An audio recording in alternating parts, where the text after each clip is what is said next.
ஜோதிடம் என்னும் தெய்வக்கலை மூலமாக என்னை அங்கீகரித்து ஆதரிக்கும் அன்பு நேயர்களுக்கு இனிய வணக்கம்ங்க. மிதுன ராசிக்கு இந்த பதிவு மூலம் அப்படி என்னதான் சிறப்பா இருக்கு அப்படிங்கிறத பார்க்கறதுக்கு முன்னாடி எம்பெருமான் முருகப்பெருமானின் ஆசீர்வாதம் உங்களுக்கு முழுமையாக கிடைக்க நான் சொல்லும் மந்திரத்தை நீங்களும் 3 முறை சொல்லிக்கிட்டு உங்களால முடிஞ்சதுன்னா கமெண்ட் பாக்ஸ்ல ஒரு முறை கமெண்ட் பண்ணுங்க. ஓம் முருகா போற்றி, ஓம் முருகா போற்றி, ஓம் முருகா போற்றி. என்னை படைத்து உன் மக்களுக்கு சேவை செய்ய அனுப்பிய கந்தா கடம்பா கதிர்வேலா என் ஜோதிடம் பழிக்க மனதார பாதம் தொட்டு வணங்குகிறேன். தினமும் உங்களுக்கு கிரகநிலை மாற்றத்தால் வரக்கூடிய சுப பலன்களை அறிய கட்டாயம் சப்ஸ்கிரைப் பண்ணி பெல் பட்டன் அப்புறம் ஆல்னு ஆப்ஷன் இருக்கும், அதையும் கொடுத்து வச்சிருங்க. ஒவ்வொரு பதிவும் உங்களை வெற்றியடைய வைக்க வேண்டும் அப்படிங்கிற எண்ணத்துல தான் போடுறோம். ஜோதிட சாஸ்திரத்துல குரு பகவான் ஆண்டுக்கு ஒரு முறை பெயர்ச்சி ஆவாருங்க. ஆனா இந்த 2025 பார்த்தீங்கன்னா 3 முறை பெயர்ச்சி ஆகிறார். இதை நம்ம அதிசார பெயர்ச்சி அப்படின்னு சொல்லுவோங்க. அதாவது குரு பகவான் இயல்பை விட வேகமாக ராசிகளை கடந்து செல்வார். 2025 மே 14ஆம் தேதி ரிஷப ராசியிலிருந்து மிதுன ராசிக்கு பெயர்ச்சியானார் இல்லைங்களா. அதுக்கப்புறம் இப்போ பார்த்தீங்கன்னா வரக்கூடிய அக்டோபர் 18ஆம் தேதி முதல் டிசம்பர் 3ஆம் தேதி வரை மிதுன ராசியிலிருந்து கடக ராசிக்கு அதிசார பெயர்ச்சி ஆகிறாருங்க. பின்னர் மீண்டும் மிதுன ராசிக்கு திரும்புவார். ஜோதிடத்துல நவ கிரகங்கள்ல மிகவும் மென்மையானவர் மற்றும் செல்வாக்கு மிக்க கிரகமாக குரு பார்க்கப்படுறார். இவர் ஒவ்வொருவருக்கும் ஞானத்தையும் நிதி நன்மை சந்தான யோகத்தையும் தரக்கூடியவர். மனித வாழ்விற்கு தேவையான அனைத்து விதமான செல்வங்களையும் தருபவர் என்பதால் எந்த கிரகத்திற்கும் இல்லாத தனிச்சிறப்பு குருவிற்கும் குருவின் பார்வைக்கும் உண்டுங்க. நவ கிரகங்கள்ல முழுமையான சுப கிரகமாக திகழ்பவர் யாரு அப்படின்னு பார்த்தீங்கன்னா குரு பகவான் தாங்க. ஒரு ஜாதகத்துல எத்தனை தோஷங்கள் இருந்தாலும் குரு பார்வை இருந்தால் கெடு பலன்கள் குறைந்து நட்பலன்கள் மிகும். எனவேதான் ஜோதிட சாஸ்திரத்துல குரு பார்க்க கோடி நன்மை அப்படின்னு சொல்லுவாங்க.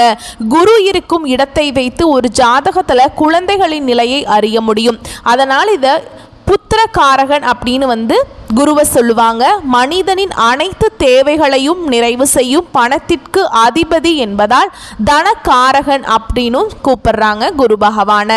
நவ கிரகங்கள்ல ஒருவராக இருக்கும் குரு பகவான் அவரை பிரகஸ்பதினு சொல்றாங்க. இவர் 4 வேதங்கள் 64 கலைகள் ஆகியவற்றை அறிந்தவராகவும் தேவர்களின் குருவாகவும் போற்றப்படுறார். சிவபெருமானை நோக்கி கடும் தவம் புரிந்து நவ கிரக அந்தஸ்து பெற்றதால் குரு பகவானை ராஜ கிரகம் என்றும் சொல்வதுண்டு. ஒருவரின் வாழ்வில் மங்கள காரியங்கள் நடைபெற வேண்டும், கல்வியில் சிறந்து விளங்க வேண்டும், நல்ல வேலை வாய்ப்பு கிடைக்க வேண்டும், நல்ல வாழ்க்கை துணை அமைய வேண்டும் என்றால் ஜாதகத்தில் குரு பலம் பெற்று நல்ல நிலையில் இருக்க வேண்டும். குரு பகவானின் அருளை பெற வேண்டும் அப்படின்னு நினைக்கிறவங்க வியாழக்கிழமைகள்ல முழு பக்தியுடன் வழிபட்டால் குருவருள் மட்டுமல்லாம திருவருளும் கிடைக்குங்க. குருவின் அருளை பெறுவதற்கு ஒவ்வொரு வியாழக்கிழமையும் குரு பகவானை மட்டுமின்றி மகாவிஷ்ணுவையும் வழிபாடு செய்ய வேண்டும். சரிங்களா. குரு பகவான் இருக்கிற இடத்தை விட குரு பகவானுக்கோட பார்வைக்கு தான் பலம் அதிகம்னு சொல்லுவாங்க. சரிங்களா. எப்பொழுதுமே எல்லா ராசிகளுக்கும் குரு பெயர்ச்சி சாதகமற்ற நிலையில் இருந்தால் கூட குருவின் பார்வையால் பல நல்ல விஷயங்கள் நடக்கும். அந்த வகையில் மிதுன ராசிக்கு குரு அதிசார பெயர்ச்சி எப்படி இருக்க போகுது அப்படிங்கிறத பற்றி இந்த பதிவில் நம்ம பார்க்க போகிறோங்க. மிதுன ராசிக்காரங்க புதுமையான சிந்தனைகளுக்கு சொந்தக்காரங்க. பூ போல மனசு, கோபத்தை மறைச்சிட்டு சிரிப்பை மட்டும் காட்டக்கூடியவங்க. எடுத்த காரியத்தை எப்படியாவது முடிச்சிடணும் அப்படிங்கிறதுக்காக கஷ்டப்பட்டு போராடக்கூடியவங்க. நல்லது கெட்டதை முழுசா தெரிஞ்சவங்க. புதன் பகவானை ராசி அதிபதியாக கொண்டவங்க. எல்லா இடங்கள்லையும் நேர்மையையும் உண்மையையும் மட்டுமே நம்பக்கூடியவங்க. உங்களுக்கு சொந்தமோ பந்தமோ அது தப்புனா அது தப்பு தான், வெட்டு 1 துண்டு 2ன்னு பேசக்கூடியவங்க. உண்மை நியாயத்துக்கு மட்டுமே என்னைக்குமே கை கொடுப்பீங்க. உண்மைக்கு புறம்பா எந்த ஒரு விஷயத்தையுமே செய்ய மாட்டீங்க. இதனால தான் உங்களுக்கு நிறைய கஷ்டங்களும் துன்பங்களும் அதிகமாகவே ஏற்பட்டு இருக்குங்க. தங்களுடைய கஷ்டத்தையும் கண்ணீரையும் கடுகளவு கூட மற்றவங்களுக்கு தெரியாமல் பார்த்துப்பாங்க. இதனால் பார்க்குறவங்க எல்லாருமே மிதுன ராசியா இவங்களுக்கு என்னப்பா சூப்பராக இருக்காங்க, இவங்களுக்கு என்ன குறைச்சல் அப்படின்னு தான் நினச்சிட்டு இருக்காங்க. ஆனால் சாப்பாட்டுக்கு கூட கஷ்டப்படுறது உங்களுக்கு மட்டும்தான் தெரியுங்க. கஷ்ட காலத்தில் திரும்பி பார்க்க கூட ஆள் கிடையாது. ஏதோ தட்டு தடுமாறி எந்திரிச்சு நிற்கிறப்போ உங்களை குறை சொல்கிறதுக்குனே நிறைய பேர் தேடி வருவாங்க. உங்கள் சொந்தக்காரங்க நண்பர்களுக்கு ஒரு தேவை இருக்குதுன்னா மட்டும்தான் உங்ககிட்ட வருவாங்க. அந்த தேவை முடிஞ்ச உடனே உங்களை தூக்கி போட்டுருவாங்க. மறுபடியும் அவங்க வந்து உங்ககிட்ட உதவின்னு கேட்பாங்க. அவங்க உங்களுக்கு முன்னாடி பண்ண துரோகத்தை எல்லாமே மறந்துட்டு மீண்டும் அவங்களுக்காக உதவி செஞ்சு ஏமாறக்கூடியவங்க தான் மிதுன ராசிக்காரங்க. வாழ்க்கையில எப்படியாவது முன்னேறணும் அப்படிங்கிறதுக்காக தினம் தினம் கஷ்டப்பட்டு உழைக்கக்கூடியவங்க நீங்க. கடந்த காலகட்டங்களில் உங்களுடைய வாழ்க்கையில நீங்க நல்லது நடக்க போகுதுன்னு நினைச்சிட்டு இருந்திருப்பீங்க. ஆனா உங்களுக்கு அந்த டைம்ல ஒரு மிகப்பெரிய ஏமாற்றம் தாங்க. இந்த விரயச்சனி மூலமாக நிறைய கஷ்டங்களும் துன்பங்களும் பொருளாதாரத்தில் நெருக்கடிகளுமே அதிகமாகவே உங்களை தேடி வந்திருக்கும். மிதுன ராசிக்காரங்க சொந்த பந்தத்தை இழந்தாங்க, சொத்துக்களை இழந்தாங்க, தனக்கு நெருக்கமாக இருக்கக்கூடிய உறவுகளையுமே இழந்தாங்க. கடைசியாக நான் மட்டும்தான் எல்லாத்தையுமே இழந்துட்டு நிற்கிறதா இருக்குது, எனக்கு உயிர் வாழவே பிடிக்கலன்னு சொல்லிட்டு இருக்காங்க. இதுக்கு மேலே என்னால் வாழவே முடியல சாமி, தயவு செஞ்சு என்னை வந்து கூடியே கூட்டிகிட்டு போயிரு. நான் இவ்வளவு கஷ்டத்துக்கு பட்டதுக்கு அப்புறம் எனக்கு வாழ்க்கையில் வாழணுங்கிற எண்ணம் சுத்தமாகவே போயிடுச்சு. உங்கள் மனசில் கவலையும் துன்பமும் தாங்க அதிகமாகவே இருக்குது. நீங்க செய்யக்கூடிய ஒவ்வொரு விஷயத்தையுமே தடுப்பதற்கும் உங்களை அவமானப்படுத்துவதற்கும் இங்க நிறைய நபர்கள் வந்து முயற்சி பண்ணிட்டு இருக்காங்க. இது எல்லாமே தெரிஞ்சுமே கூட நீங்க என்னமோ பண்ணுங்க எனக்கு என்ன வந்துச்சு அப்படின்னு தன்னுடைய வேலையில மட்டும் என்னைக்குமே குறிக்கோளா இருக்கிறவங்க தான் நீங்க. ஏன் எனக்கு மட்டும் ஏன் இவ்வளவு கஷ்டம் வருது, என்னோட வாழ்க்கையில நான் யாருக்குமே கெடுதலையோ கஷ்டத்தையோ துன்பத்தையோ கொடுத்ததில்லை, எனக்கு மட்டும் ஏன் இந்த மாதிரி நடந்துட்டு இருக்கு அப்படின்னு தான் நிறைய நபர்கள் வந்து புலம்பிட்டு இருக்கீங்க. மிதுன ராசிக்காரங்களுக்கு பிரச்சனைங்கிறது வரும், அது கொஞ்ச நாள் இருக்கும், அதுக்கப்புறம் அந்த பிரச்சனை போயிடும். இந்த மாதிரி பிரச்சனை வரும் போகும் அப்படிங்கிற நிலைமையில தான் நிறைய நபர்கள் வாழ்ந்துட்டு இருக்கீங்க. நீங்க என்னதான் பிரச்சனையை தவிர்த்தாலும் ஏதாவது ஒரு சூழல்ல உங்களை தேடி புதுசா பிரச்சனையும் கஷ்டமும் உங்களை நோக்கி வந்துக்கிட்டு தாங்க இருக்கும். ஆனா இனி வரக்கூடிய நாட்கள்ல இருந்து உங்களுக்கு இன்பத்தையும் மகிழ்ச்சியையும் தரக்கூடிய ஒரு காலகட்டமாகவே அமைஞ்சிருக்குதுங்க.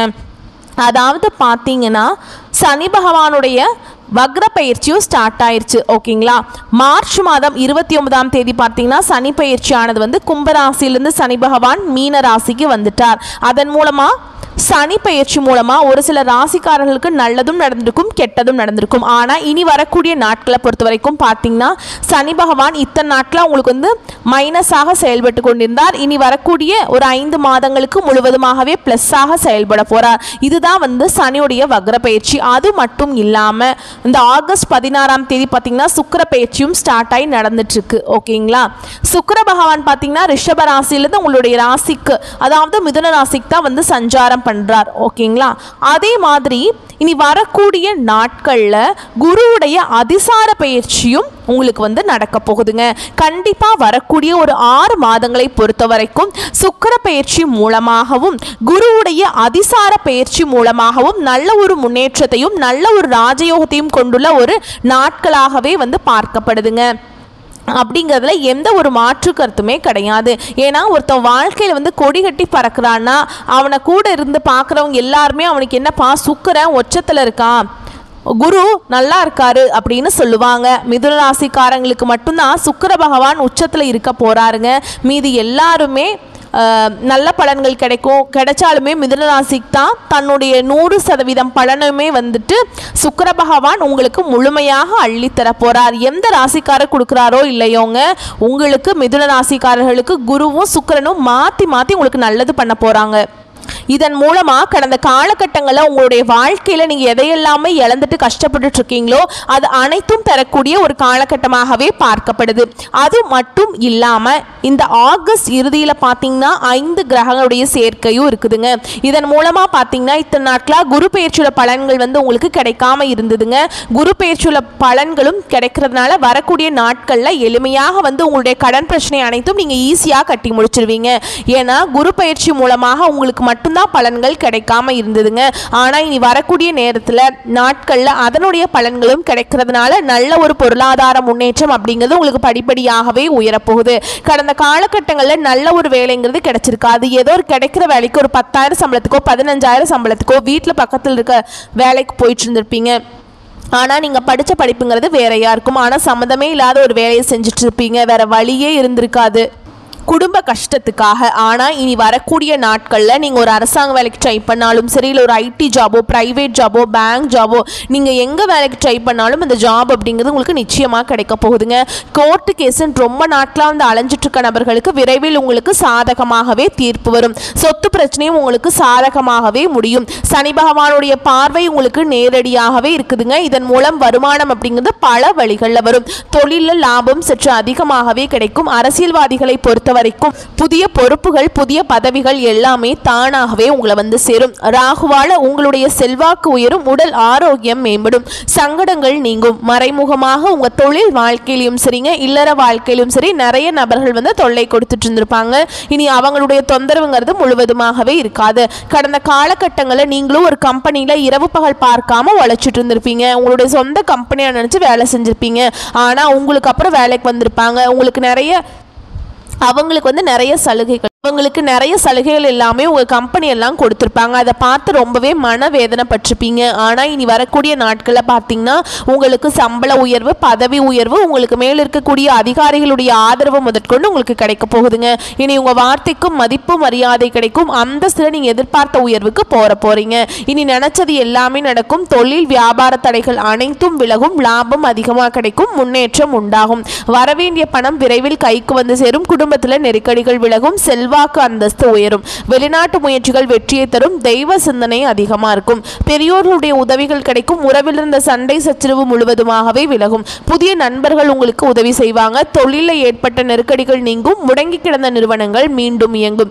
வியாபாரத்தில் எதிர்பார்த்த லாபம் கிடைக்கும். புதிய தொழில் தொடங்கக்கூடிய முயற்சிகள் கண்டிப்பாக உங்களுக்கு வெற்றியை தரும். கடந்த காலகட்டங்களில் பார்த்தீங்கன்னா மிதுனராசிக்காரங்களுக்கு திருமண நிலை அப்படிங்கிறது நிறைய பிரச்சனையும் சிக்கலையுமே அதிகமாக சந்திச்சிருப்பீங்க. இதில் குறிப்பாக பெண்களுக்கு ஏதாவது ஒரு வகையில் திருமணம் அப்படிங்கிறது அடைஞ்சிருது. ஆனால் ஆண்கள் தான் ரொம்ப ரொம்ப பாவம். ஏன்னா வயது பார்த்தீங்கன்னா 30, 33, 35, 37 வயது வரைக்குமே நிறைய ஆண்கள் வந்து திருமண நிலையை அடையாமல் கஷ்டப்பட்டுட்ருக்கீங்க.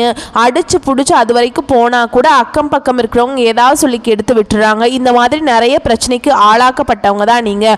ஆனால் இனி வரக்கூடிய நாட்களில் நீங்கள் எதிர்பார்த்த மாதிரியே நல்ல ஒரு வரன் அப்படிங்கிறது நிச்சயமாக உங்களை தானாகவே தேடி வருங்க. வாழ்க்கை துணையை இழந்த மிதுனராசி ஆண்களோ பெண்களோ அடுத்து வந்து இரண்டாவது திருமணம், அதாவது மறுமணம் பண்ணலாமா வேண்டாமா அப்படிங்கிற ஒரு மிகப்பெரிய குழப்பத்தில் இருப்பீங்க. அப்படி இரண்டாவது திருமணம் பண்ணும்போது சொந்தக்காரங்க தப்பா பேசிடுவாங்களா, ஊர்க்காரங்க தப்பா நினைச்சிருவாங்களா, இல்லை அவங்க என்ன நினைப்பாங்க, இவங்க என்ன நினைப்பாங்க அப்படின்ட்டு நிறைய நபர்கள் வந்து இரண்டாவது திருமணத்தை பற்றி யோசிக்காமல் இருக்கீங்க. இப்போ இருக்கக்கூடிய பொருளாதார சூழலும் இப்போ இருக்கக்கூடிய காலகட்டத்தையும் வச்சு பார்க்கும்போது ஒரு சிங்கிள் பேரண்டால் இந்த சொசைட்டியில் சர்வே பண்ணுறது ரொம்ப ரொம்ப கஷ்டங்க. நீங்கள் எதிர்பார்த்த மாதிரியே நல்ல ஒரு மறுவாழ்க்கை அப்படிங்கிறது விரைவில் உங்களுக்கு அமையும். குழந்தை பாக்கியத்துக்காக எங்க மிதுன ராசி நேயர்கள் பார்த்தீங்கன்னா எங்களுக்கு மேரேஜ் ஆகி 3 வருஷம் ஆகுது சாமி, 5 வருஷம் ஆகுது, 10 வருஷம் ஆகுது, நாங்களும் போகாத ஹாஸ்பிட்டல் இல்லை, பார்க்காத ட்ரீட்மெண்ட் இல்லை, வாரத்தில் 3 நாள் கோவிலுக்கு போய் வழிபாடு செஞ்சுட்டு வந்துட்டுருக்கோம், ஆனால் எங்களுக்கு குழந்தை பாக்கியமே இல்லை சாமி அப்படின்னு நிறைய நபர்கள் புலம்பிகிட்ருக்கீங்க. கண்டிப்பாக இந்த 2025 முடியறதுக்குள்ளே உங்களுக்கு விரைவில் குழந்தை பாக்கியம் அப்படிங்கிறது நிச்சயமாக உண்டாகும். பிரிந்திருக்கக்கூடிய கணவன் மனைவி எல்லாமே மீண்டும் ஒரு முறை ஒன்றாக சேர்ந்து பேசக்கூடிய வாய்ப்பு கிடைக்கும் பட்சத்தில் கண்டிப்பாக இருவரும் ஒன்றாக இணைந்து வாழ்வீங்க. கடந்த காலகட்டங்களில் காதல் அதிகமான தோல்விகளை சந்திச்ச ராசி யாருன்னு பார்த்தீங்கன்னா அது முழுக்க முழுக்க மிதுன ராசிக்காரங்க தான். ஏன்னா நல்லா லவ் பண்ணிட்டு இருப்பாங்க, திடீர்னு ஒரு சண்டை சச்சரவு ஈகோ பிரச்சனை மூலமா அந்த லவ் வந்து பிரேக்கப் ஆயிருக்கும். இல்லை வீட்டில் போய் சொல்லும்போது பெற்றோர்கள் வந்து உங்களுடைய காதலுக்கு தடையாக இருந்திருப்பாங்க. ஆனால் இனி வரக்கூடிய நாட்களில் உங்களுடைய காதலை நீங்கள் வெளிப்படுத்தும் போது அந்த காதல் கண்டிப்பாக கைகூடும். வீட்டில் போய் சொல்லும் போது பெற்றோர்களே உங்களுக்கு முன்னாடி நின்று திருமணம் செய்து வைக்கக்கூடிய வாய்ப்புகள் அதிகமாகவே உள்ளது. வரக்கூடிய நாட்களில் கடினமான காரியத்தையுமே சுலபமாக செஞ்சு முடிச்சிருவீங்க. உங்கள் எளிமையான பேச்சு திறமையால் நீங்கள் அனைவரையுமே கவர்ந்திருப்பீங்க. மிதுன ராசியை பொறுத்த வரைக்கும் நீங்கள் ஆண்களோ பெண்களோ அரசு வேலையோ தனியார் வேலையோ கூலி வேலையோ நீங்கள் எதிர்பாராத வருமானம் அப்படிங்கிறது உங்களுக்கு இரட்டிப்பு மடங்காக கிடைக்க போகுது. சேமிப்பு அப்படிங்கிறது பல மடங்காக உயரப்போகுது. இதன் மூலம் கடந்த காலகட்டங்களில் ஏற்பட்ட கடன் பிரச்சனை அனைத்தும் உங்களுக்கு வரக்கூடிய நாட்களில் முழுவதுமாகவே நிவர்த்தியாக போகுது. ஏன்னா கடந்த காலகட்டங்களில் சரியான ஒரு பொருளாதார முன்னேற்றம் இல்லாததுனால நீங்கள் இப்போ போய் ஒரு மிதுன ராசிக்காரங்களை பார்த்து கேட்டீங்க அப்படின்னா எனக்கு 3 லட்சம் இருக்குதுங்க, 5 லட்சம் இருக்குதுங்க, 10 லட்சம் இருக்குதுங்க, பல லட்சம் இருக்குன்னு கடனோட தான் இருக்கேன் அப்படின்னு சொல்லுவாங்க. கடன் இல்லாத மிதுன ராசிக்காரங்க நீங்கள் பார்க்குறது ரொம்ப ரொம்ப கஷ்டங்க. கண்டிப்பாக இந்த 2025 முடிஞ்சு 2026 நீங்கள் அடி எடுத்து வைக்கும்போது ஒரு பைசா கடன் இல்லாமல் அனைத்து விதமான கடன்களையுமே கட்டி முடிக்கிற அளவுக்கு நல்ல ஒரு பொருளாதார முன்னேற்றம், நல்ல ஒரு வாழ்க்கை முறையும் விரைவில் உங்களுக்கு வாழ்க்கையில் ஏற்பட போகுதுங்க.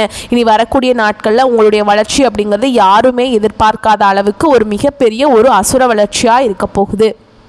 உங்களுடைய சொந்தக்காரர்களும் நண்பர்களுமே உங்களுக்கு எதிரிகளாகவும் துரோகிகளாகவும் மாறக்கூடிய வாய்ப்புகள் அதிகமாகவே உள்ளது. கண்டிப்பாக இதன் மூலமாக குடும்ப உறவில் இருந்த ஏதாவது ஒரு விரிசல் அப்படிங்கிறது நிச்சயமாக வரப்போகுதுங்க. முடிஞ்ச அளவுக்கு இந்த மாதிரி குடும்ப உறவுகளோடு பிரச்சனை வரும் அப்படிங்கிற பட்சத்தில் உடனடியாக அவர்களிடமிருந்து விலகி நீங்கள் தனியாக இருப்பது வரக்கூடிய நாட்களில் ரொம்ப ரொம்ப நல்லதுங்க. அலுவலகத்தில் உங்கள் முயற்சிகள் முடக்கம் கூடாதுங்க. மேல் அதிகாரிகளுடன் வீண் தர்க்கம் வேண்டாம். உடன் இருப்போர் குறைகளை பெரிதுபடுத்தி பேசுவது கூடாது. பொறுப்புகளை திட்டமிட்டு செய்து முடித்தால் படிப்படியாக பதவி பொறுப்பு உயர்வுகள் வரும். புதிய வேலைக்காக காத்திருக்கிறவங்க நேரு வழியில் முயற்சிப்பதே நல்லது. வீட்டில் விட்டு கொடுத்து போவது முக்கியம். தம்பதியர்களிடையே 3ஆம் நபர் தலையீட்டை அனுமதிக்க வேண்டாம்ங்க. பெற்றோர் வார்த்தைகளுக்கு மதிப்பு கொடுங்க. இளம் வயதினர் திடீர் முடிவுகளை எடுப்பதை விட குடும்பத்தாருடன் மனம் விட்டு பேசுவதே நல்லது. பொது இடங்களில் வீண் ஆடம்பரங்களை தவிர்த்துருங்க. அனாவசிய கடன்கள் வாங்க வேண்டாம். செய்யும் தொழில் சீரான வளர்ச்சி பெறும். உங்கள் மீது உண்மையான அக்கறை உள்ளவர்கள் ஆலோசனைகளை அவசியம் கேளுங்க. வெளிநாட்டு வர்த்தகத்தில் தரத்துல கவனம் முக்கியம்ங்க. அரசியல் இருக்கவங்களுக்கு அகலக்கால் வைக்கிறது கூடாது. மேலிடத்தின் அனுமதி இல்லாமல் எந்த செயலையுமே செய்ய வேண்டாம். பிறருக்காக நீங்கள் போய் சப்போர்ட் பண்ணுறேன், ஜாமீன் போடுறேன் அப்படிங்கிறதெல்லாம் தவிர்த்துருங்க. அரசு பணிகளில் இருக்கவங்களுக்கு ஏற்றத்தின் அளவுகோல் அதிகரிக்கும். புறம் பேசுவது கேட்பதை தவிர்த்துடுங்க. யாருடைய தனிப்பட்ட விஷயத்துலையுமே நீங்கள் தலையிட வேண்டாங்க. கலை படைப்பு துறையில் இருக்கவங்க முயற்சிகள் பலித்தமாகும். பல கால கனவுகள் நனவாகும். மாணவர்களுக்கு சீரான உயர்வுகள் கிட்டும். பெற்றோர் ஆசிரியருடைய ஆலோசனைகள் அவசியமாக கேளுங்க. ஆரோக்கியத்தில் அக்கறை தேவைப்படும் காலகட்டம்ங்க. உடற்பயிற்சி மனப்பயிற்சி செய்வோருக்கு உடல் நலம் சீராக இருக்கும். இரத்த நாள அடைப்பு, முதுகு, கழிவு உறுப்பு பிரச்சனைகள் வரலாம். அதனால கவனமாக இருந்துக்கோங்க. வாகன பழுதில் அலட்சியம் கூடாதுங்க. கரெக்டாக ரெடி பண்ணி வாகனத்தில் பயணிக்கும் போது சேஃபாக போய்க்கோங்க. உங்களை பொறுத்த வரைக்கும் பரிகாரம் அப்படின்னு பார்த்தோம்னா துர்க்கையம்மனை வழிபாடு செய்ய உங்களோட வளர்ச்சிங்கிறது நிலையானதாக இருக்கும். இன்னொன்றுங்க, நவ கிரகங்களில் அங்காரகனை ஆராதிப்பது விசேஷ நன்மையை தரும். ஓகேங்களா? வரக்கூடிய வாய்ப்புகளை மட்டும் கரெக்டாக பயன்படுத்திக்கோங்க. வாழ்த்துக்கள். நன்றி. வணக்கம்.